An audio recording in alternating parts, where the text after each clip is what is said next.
আসসালামু আলাইকুম, আমি নাজির। আপনারা দেখছেন NS stock Bangla YouTube channel. ইতিমধ্যে বেরিয়ে আসলো আজকের বাছাই করা গুরুত্বপূর্ণ 10টি বড় খবর। তাই প্রতিটি খবর আপনার জন্য অত্যন্ত গুরুত্বপূর্ণ। খবরগুলি অবশ্যই শেষ পর্যন্ত দেখবেন। আপনার কাছে ছোট্ট একটি অনুরোধ, ভিডিওটিতে একটি লাইক করবেন আর ভিডিওটির নিচে লাল সাবস্ক্রাইব বাটনটি ক্লিক করে পাশে আসা ঘন্টাটা চেপে দেবেন এই রকম লেটেস্ট ট্রেন্ডিং খবরগুলি সবার আগে দেখার জন্য। শুরুতেই চোখ রাখবো আজকের গুরুত্বপূর্ণ খবর। ভুলতে পারি সবার নাম, ভুলবো না কোন নন্দীগ্রাম, বার্তা দিলেন দিদি। দীর্ঘ 5 বছর পর ঐতিহাসিক জনসভা করে নন্দীগ্রাম থেকেই নিজেকে প্রার্থী ঘোষণা করেছিলেন মমতা বন্দ্যোপাধ্যায়। প্রার্থী তালিকা ঘোষণা করার পর সেই সিদ্ধান্তে অনড় রয়েছেন তিনি। সেই প্রেক্ষিতে আসন্ন বিধানসভা নির্বাচনের জন্য নন্দীগ্রামের প্রার্থী হিসেবে প্রথমবার জনসভা করতে নন্দীগ্রামে গিয়েছেন মমতা বন্দ্যোপাধ্যায়। আর সেখানে গিয়ে তিনি বার্তা দিলেন, গোটা দেশ এবং বিশ্বকে সম্প্রীতি শিখিয়েছে নন্দীগ্রাম। সেই জায়গায় তার দুটো চোখ।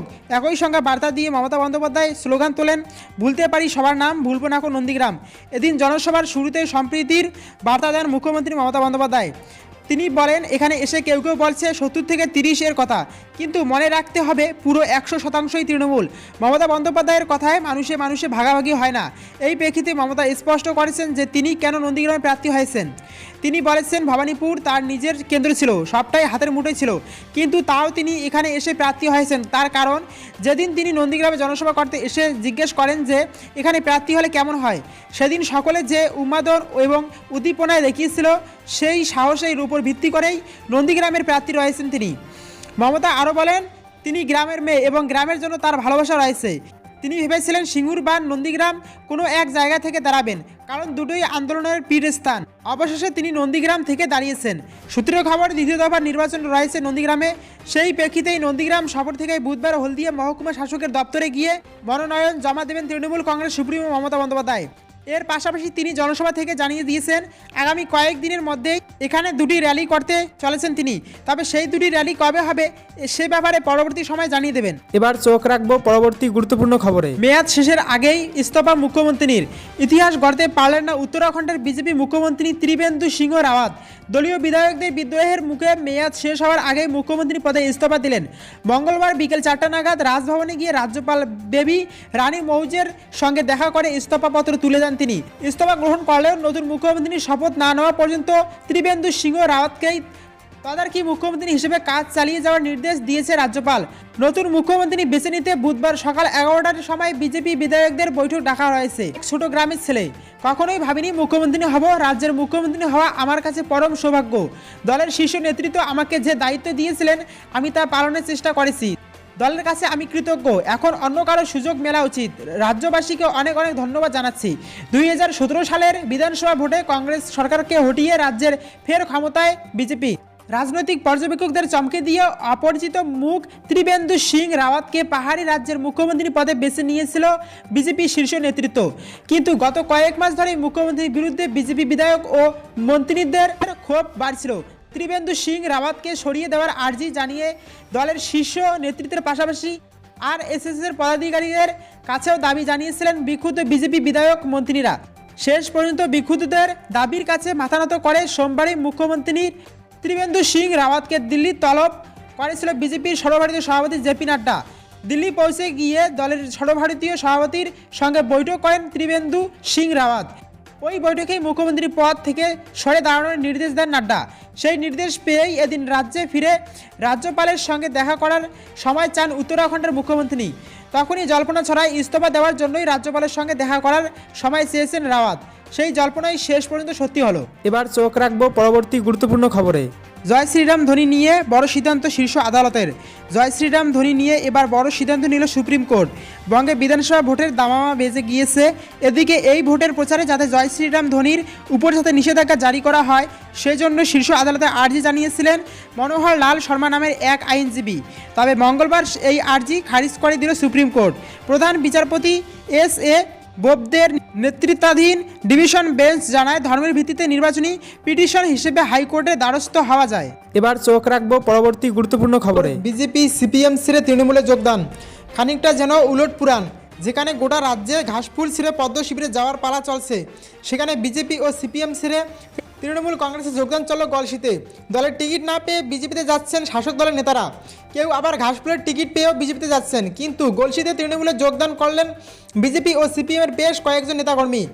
সোমবার সন্ধ্যায় গলসি 1 নম্বর ব্লকের চাকতেতুল অঞ্চলে সাকুরি গ্রামে মিছিল করেন তৃণমূল কংগ্রেসের পূর্ব বর্ধমান জেলার সহসভাপতি জাকির হোসেন। গলসি বিধানসভার কেন্দ্রের তৃণমূল কংগ্রেস প্রার্থী নেপাল ঘড়ুইয়ের সমর্থনেও মিছিল হয়। মিছিল শেষে তৃণমূল কংগ্রেসের পথসভা হয় সাকুরি গ্রামে। সেখানে এলাকার সিপিএম নেতা বিপ্লব ব্যানার্জি ও বিজেপি নেতা গৌতম ঘোষের নেতৃত্বে 40টি পরিবার তৃণমূল কংগ্রেসে যোগদান করেন। তাদের হাতে দলীয় পতাকা তুলে দেন জেলার তৃণমূল কংগ্রেস সহসভাপতি।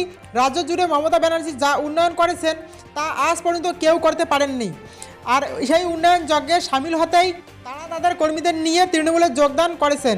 বিপ্লব ব্যানার্জি বলেন, এবার ক্ষমতায় আসবে মমতা বন্দ্যোপাধ্যায়, কারণ উন্নয়ন যা হয়েছে তাতে মানুষ বিজেপি বা অন্য কোনো দলকে ভোট দেবে না। গৌতম ঘোষ বলেন, বিজেপি এখন কয়েকজনের দলে পরিণত হয়েছে, টাকা থাকলেই নেতা হওয়া যায় বিজেপিতে, তাই বাধ্য হয়েই দল ছাড়লাম।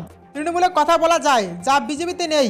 জেলা তৃণমূল কংগ্রেসের মুখপাত্র প্রসেনজিৎ দাস বলেন, আরও অনেকেই তৃণমূল কংগ্রেসে আসবেন। যারা চলে গেছেন তারা এখন ভুল বুঝতে পারছেন।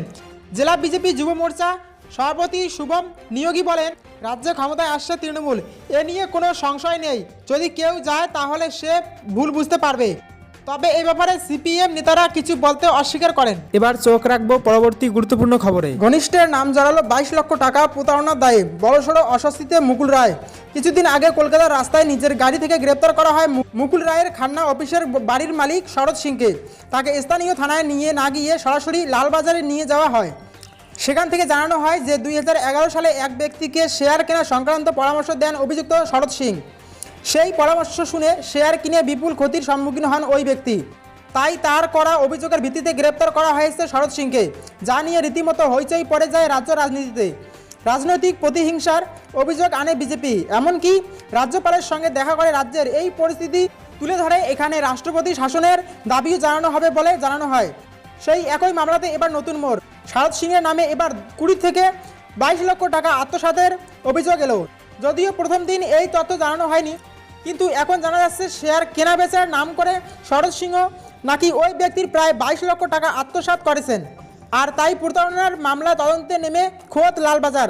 ওই 20 থেকে 22 লক্ষ টাকা তিনি কোথায় সরিয়ে রেখেছেন আর তা কোনো প্রভাবশালীর কাছে পৌঁছে গেছে কিনা সেটাই তদন্ত করে দেখা হচ্ছে বলে জানা যাচ্ছে।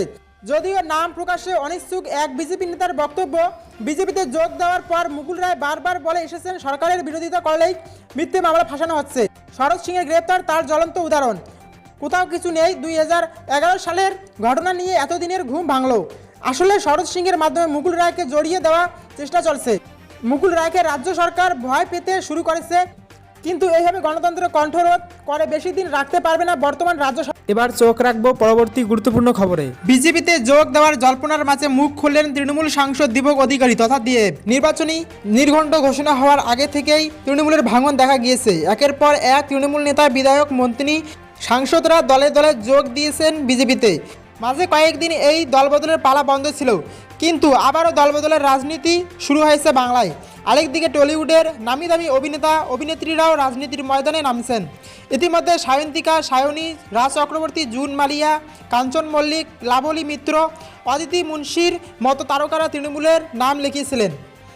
আর কাকতালীয়ভাবে তৃণমূলের বিধায়ক এবং বড় বড় নেতাদের জায়গায় এরা নির্বাচনের টিকিটও পেয়েছেন। আরেকদিকে বিজেপিতে যোগ দিয়েছেন শ্রাবন্তী, পায়েল, যশ দাশগুপ্ত, হিরণ চট্টোপাধ্যায়, মিঠুন চক্রবর্তী, তনুশ্রী চক্রবর্তীদের মতো তারকারা।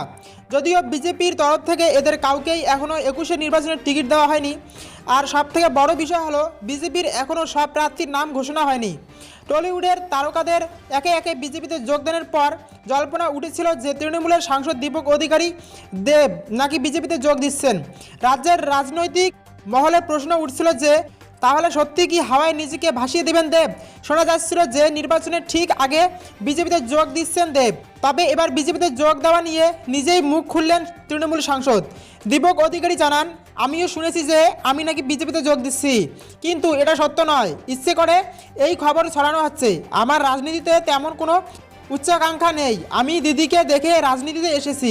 উনি আমাকে মান সম্মান সব কিছুই দিয়েছেন, আর আমি এটুকুতেই খুশি। তো বন্ধুরা, এই ছিল এখনকার সবথেকে বড় খবর। যদি খবরটি ভালো লেগে থাকে তাহলে অবশ্যই আমাদের এই চ্যানেলটিকে সাবস্ক্রাইব করে আমাদের পাশেই থাকবেন। ধন্যবাদ।